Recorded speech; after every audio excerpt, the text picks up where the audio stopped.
El gobierno anunció la concreción del proyecto Arasatí, conocido como el proyecto Neptuno. Anunció que será la inversión más importante de los 150 años. Se busca invertir en la potabilización y el saneamiento para una gran parte de nuestro país, de nuestra población. Este proyecto ha despertado críticas desde la oposición. Se dice de que no se va a solucionar el problema que tiene nuestro país y que, entre otras cosas, se está privatizando el servicio. De estos temas estaremos hablando esta noche con el ministro de Ambiente. Bienvenidas, bienvenidos. Así comienza Lado B.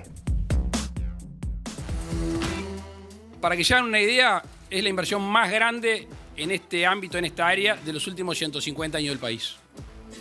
Es una inversión que va a superar los 200 millones de dólares, que cuando esté acompañado, si es que el directorio de OCE así lo vota por el saneamiento, va a llegar casi a 500 millones de dólares en una inversión que hace a la seguridad.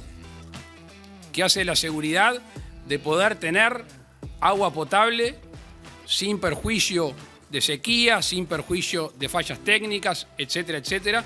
Y eso agregarle la posibilidad de tener saneamiento en una gran cantidad de pueblos de nuestro país, que va a alcanzar seguramente el número de 60.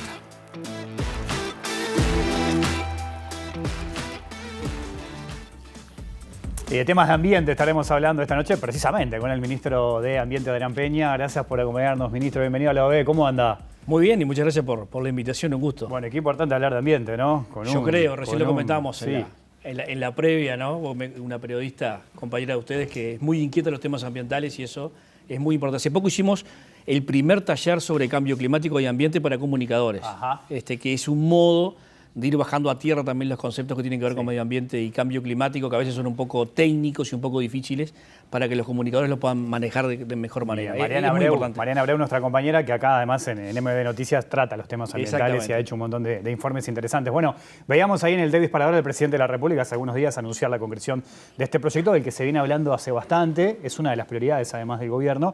Proyecto que tuvo algunos cambios. Por ejemplo, para resumirlo, ¿no? Se puede decir que en este proyecto, que seguramente busque que los costos sean menores a la hora de concretarlo, se dice por ahí que va a haber menos producción de metros cúbicos por día, menos capacidad de reserva de agua dulce, y desde la oposición se critica de que las cañerías, las tuberías serán de menor calidad.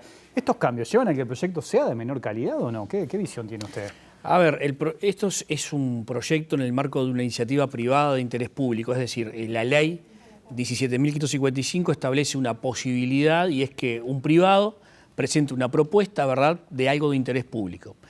Esto corrió por un camino. El camino comenzó en el año 2020, por noviembre del 2020, donde el Ministerio declaró de interés esta iniciativa. Se presentaron muchas más, no fue solo esta. Una, por ejemplo, era una desalinizadora a la altura de Punta del Tigre, ¿no?, cerca donde está la central de ciclo combinado. Pero bueno, de esas opciones, esta se declaró de interés, se envió al directorio de OCE y OCE hizo lo propio y se disparó un proceso que se llama de prefactibilidad, primero de estudios, luego se avanzó el estudio de factibilidad y hoy se aprueba un proyecto con determinadas características que tendrá, digamos, una bajada a tierra y de precisión en los pliegos que se están elaborando, porque esto termina siempre en un proceso competitivo. Es decir, ese promotor privado presenta la propuesta, ahora OCE va a decir exactamente lo que quiere en el pliego, y eso va a una licitación abierta y pública donde otros podrán competir con esta empresa o con este consorcio que presentó la propuesta. En ese marco, la propuesta y la idea, que el Frente Amplio incluso aprobó en el directorio originalmente cuando se aceptó la iniciativa, es prácticamente lo mismo. Es decir, en términos conceptuales es lo mismo. Luego hay cuestiones técnicas que se van definiendo y se va avanzando en el trabajo. Entonces es una toma a 1.500 metros de la costa, en el balneario Arasatí, en el pueblo Arasatí, departamento de San José, 8 kilómetros de bombeo hasta una planta de potabilización y allí el bombeo de agua tratada al recalque de Melilla, conectando con el resto del sistema de aducción al área metropolitana. Ese es el proyecto. Originalmente el proyecto tenía la misma dimensión del que se aprobó. Luego, en el trabajo y la interacción con OCE, se manejó que en lugar de 160.000 metros cúbicos por día, el proyecto pudiera procesar en el entorno de los 229.000 metros cúbicos por día.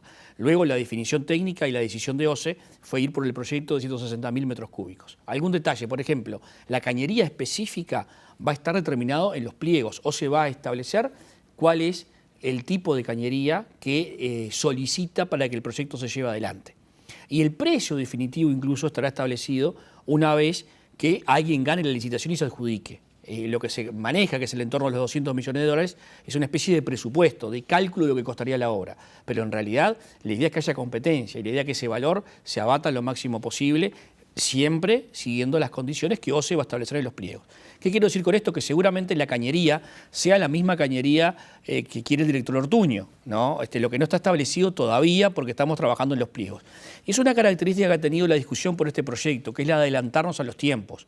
Recién tenemos la aprobación de la iniciativa privada, ahora vamos por los pliegos. Luego iremos, una vez abierto el proceso de licitación, tendremos la adjudicación y ahí es el proyecto que se tiene que hacer, el adjudicado, que eso va a ser el año próximo. Y ahí se comienza todo el análisis y evaluación de impacto ambiental, ¿verdad? ¿Qué quiero decir? Que estamos en etapas muy preliminares todavía y afinando. Un proyecto que conceptualmente es ese, ¿no?, que les comenté recién. 160.000 metros cúbicos de producción diaria de agua potable. ¿Eso alcanza para atender la demanda y la situación que estamos viendo hoy? Nosotros hoy tenemos una capacidad máxima de producción en aguas corrientes de 700.000 metros cúbicos día. Capacidad de producción y también capacidad de bombeo. El sistema de bombeo y de aducción a Montevideo no soporta más que 700.000 metros cúbicos por día. ¿Qué quiere decir? Que con eso estamos abasteciendo al límite el área metropolitana, ¿verdad? Entonces, cualquier problema, cualquier situación de la que seguramente muchos de los televidentes viven, porque muchas veces hay roturas, hay una bomba que se rompe, un caño que se rompe, la presión del agua no es la suficiente. El otro día yo estaba en una radio y vecinos del Cerro decían la presión aquí es muy baja, o por ejemplo en Ciudad de la Costa que se abastece del mismo sistema. Bueno, el sistema está exigido, está estresado, está al límite de su capacidad máxima. Entonces, con esto lo primero que apuntamos a hacer es precisamente a lograr la seguridad del sistema. ¿Qué quiere decir esto? Que algo grave que nos pase en Aguas Corrientes o en el Santa Lucía dejaría sin agua, sin abastecimiento de agua potable a casi 2 millones de personas. Entonces, a lo primero que apunta la solución Arasatí es asegurar el agua potable para Montevideo, cosa que hoy no está segura, porque algo grave que nos pase es la única fuente que tenemos. Ministro, este proyecto ha despertado distintas críticas, ¿no? Por ejemplo, algunos señalan que no se tuvo en cuenta la opinión de los científicos, por ejemplo, en el impacto de las cianobacterias. Otros apuntan a que, bueno, esta participación de los privados lleva a que el servicio se termine privatizando, incluso dejando de lado el plebiscito de 2004, que fue aprobado con un 60% de aprobación. ¿Cómo toma esas críticas? Bien, te respondo las dos preguntas, pero primero te complemento, si me permitís, que además de asegurar el agua potable para Montevideo con una fuente alternativa que le da por primera vez respaldo al sistema. Hoy el sistema es de una debilidad enorme, ¿verdad? Lo segundo es que logramos solucionar un problema importante que tenemos de abastecimiento en el departamento de San José, que de esto se ha hablado poco, pero esta línea de bombeo va a abastecer el 55% del departamento de San José y en zonas donde tenemos problemas, por ejemplo, de arsénico, como es la Ciudad de Libertad o como es Rafael Peraza. Entonces, esa es la segunda gran aporte que el proyecto le da. La tercera es que nos permite manejar mucho mejor el sistema. ¿Por qué? Porque no es solo un caño que viene, es también agua que puede ir desde otros sistemas. O sea, le da una riqueza a la gestión y a la posibilidad de respaldo del sistema que hoy no tenemos. Entonces, yo creo que el sistema es virtuoso en todo sentido. Yendo concretamente a tus preguntas. A ver, el problema de las cianobacterias existe en el Uruguay, existe en el mundo, y lamentablemente va a seguir existiendo a menos que hagamos, esto lo vivo diciendo como ministro de Ambiente, a menos que cambiemos las cosas que hacemos en la cuenca. Hoy tenemos un problema con la calidad de agua.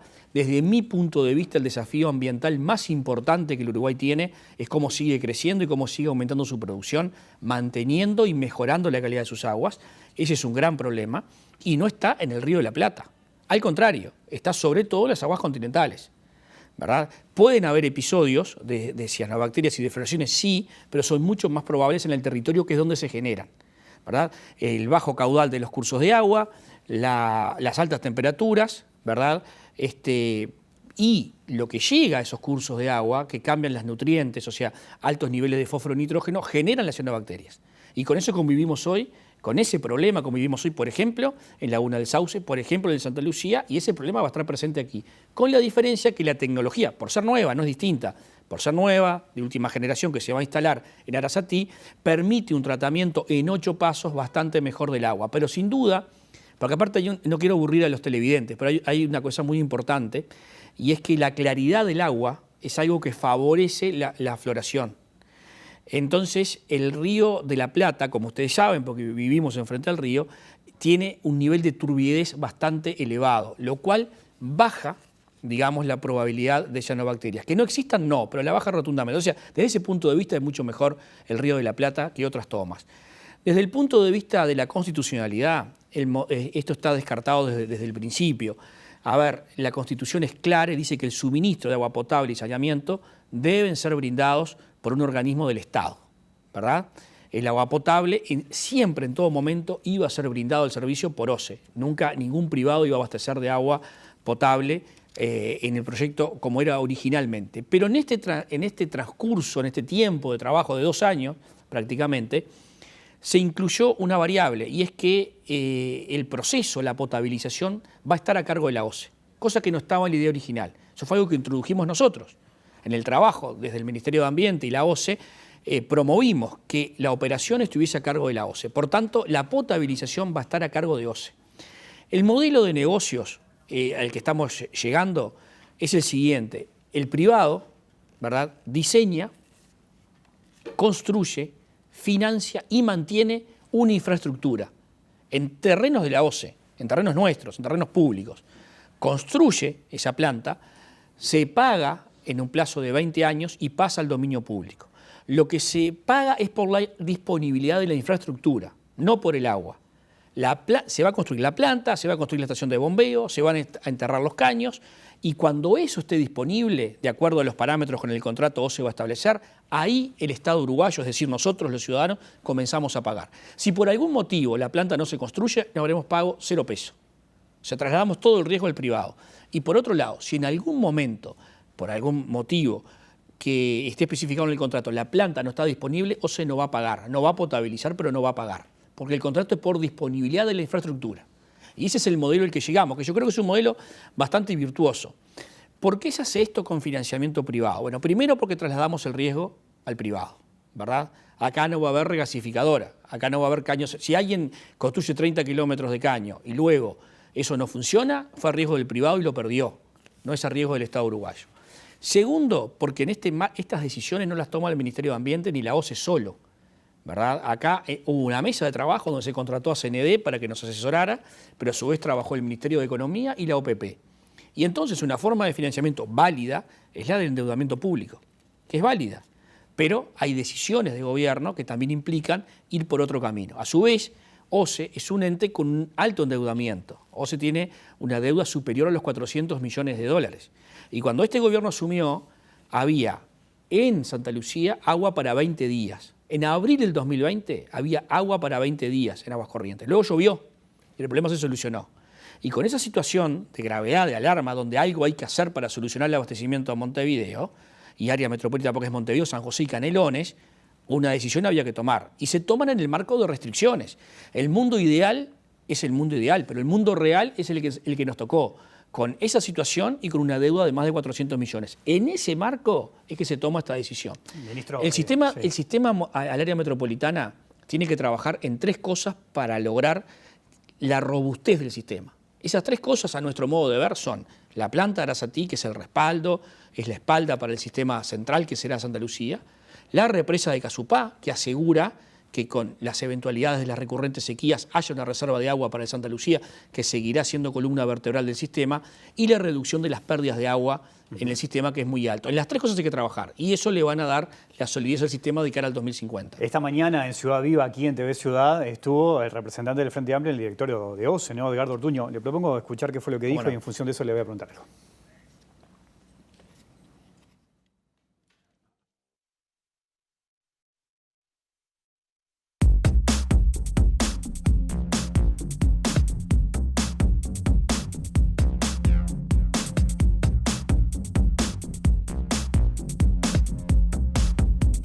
primer lugar, no resuelve el problema que tiene el país y que tenemos en el área metropolitana el 60% de los uruguayos, que es que en 2045 vamos a consumir más agua de la que se produce hoy. Este proyecto, como decía, con esta versión que además produce menos agua, no satisface la demanda de agua potable a 2045. El otro objetivo es, bueno, estar cubiertos por si tenemos sequías severas, veranos con sequías severas, más pronto en el tiempo, como venimos teniendo. Bueno, justamente planta menor capacidad y menor reserva de agua potable, salinidad que impide producir agua potable, tampoco se cubre el objetivo de tener un respaldo ante sequías severas o prolongadas en los próximos años.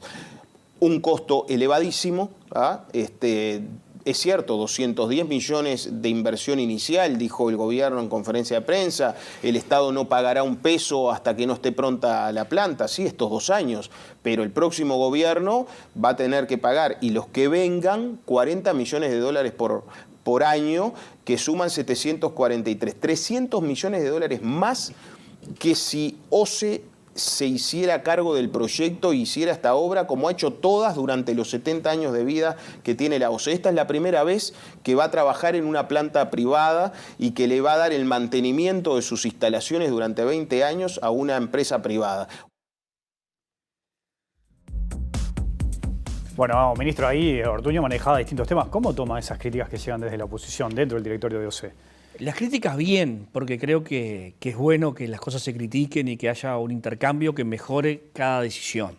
A lo que uno le cuesta a veces, hacerse un contexto de lugar es cuando siempre se está en contra de todo, ¿no? Entonces, en realidad, yo creo que el proyecto es virtuoso, yo creo que el director sabe que el proyecto es virtuoso, que así lo entiende, además no ha habido alguna alternativa a esta propuesta, digamos, para solucionar el abastecimiento. Porque ¿qué pasa? Casupá, que es una obra virtuosa que también hay que construir, lo único que nos asegura es más agua en el Santa Lucía. Te dice el proyecto Casupá, que fue el que presentó el Frente Amplio en su momento. Claro que se iba por ese proyecto y en su momento, porque hay una cuestión, los tiempos de la OCE, mire que son lentos. El proyecto de Casupá es del año 2009 y quizá en ese momento era lo que había que hacer ya, ¿verdad? Pero hoy el proyecto de Casupá lo que nos asegura es un embalse de agua para que cuando falten aguas corrientes poder liberar de esa represa y contar con agua de respaldo, ¿verdad? Ahora, ¿qué pasa? Yo no tengo más capacidad de producción. Por más que tenga agua en el Santa Lucía, más cantidad de agua, no puedo producir más, no puedo bombear más. Entonces a lo de Casupá había que sumarle una ampliación de la potabilización de aguas corrientes y una nueva línea de bombeo. Costaba lo mismo que hacer esto en otro lugar, de forma tal de independizar y de presionar menos sobre Santa Lucía, que es algo que también la academia nos solicita. Aflojarle la cincha de Santa Lucía, seguir cuidándolo desde el punto de vista ambiental en su cuenca, y la alternativa ha sido vista como algo virtuoso también por la academia. Entonces digo, esa solución no es la inmediata. A ver, 700.000 metros cúbicos de producción tenemos hoy, 160.000 se van a producir en Arasatí, 20.000, ¿verdad?, metros cúbicos por día se van a consumir en San José, o sea que quedan 140.000. La proyección de demanda el año 2045 son 840.000 metros cúbicos por día. 700, ¿no?, más 140 es 840, ¿de acuerdo? ¿Cuáles son las limitantes? Los eventos de salinidad, ¿verdad?, que existen, que están estudiados y que existen desde la década del 70 que se está estudiando esta propuesta, porque esto no es una novedad, no se descubrió la pólvora. Sí, se dice además que hay datos que en el último verano hubo 86 días de salinidad, ¿no? A ver, el periodo de recurrencia de los eventos de salinidad, ¿no?, tiene un cálculo estadístico. Hay un modelo que desarrolló el ingeniero Piedracueva, es decano de la Facultad de Ingeniería, que en base a esos estudios, proyección de 28 años hacia atrás, nos da la dimensión del famoso polder, ¿no?, de la reserva de agua bruta, que se va a construir una reserva de agua bruta para tomar de ella los días que haya salinidad en el Río de la Plata. Que la salinidad sea elevada y no se pueda potabilizar, que no lo permita potabilizar, se toma de esta reserva de agua bruta. Se calcula de ese modo. ¿Qué pasó en el último año? Hubo un episodio que, según todos los técnicos, es absolutamente aislado, ¿verdad? No se daba en 100 años, ¿verdad? Y que fue una salinidad alta por muchos días y se debió básicamente a lo que se denominan forzantes. Los forzantes de la salinidad básicamente son dos: las corrientes fluviales del Paraná y el Uruguay y el viento del este, ¿verdad?, que mete la cuña de salinidad más hacia la zona continental. ¿Qué pasó? El río Paraná tuvo el momento de sequía más grande en los últimos 100 años. Eso está comprobado, hay un periodo de retorno de 100 años. Y eso llevó a que el nivel de salinidad fuera hasta marzo de este año de niveles superiores a los normales. De esa fecha hasta hoy no han habido eventos de salinidad que no permitirían potabilizar el agua. Te voy a hacer una pequeña pausa, ministro, Sí. pero seguimos hablando. ¿Le parece? En Con un mucho minutito gusto. sigue el lado B aquí en la pantalla de TV Ciudad.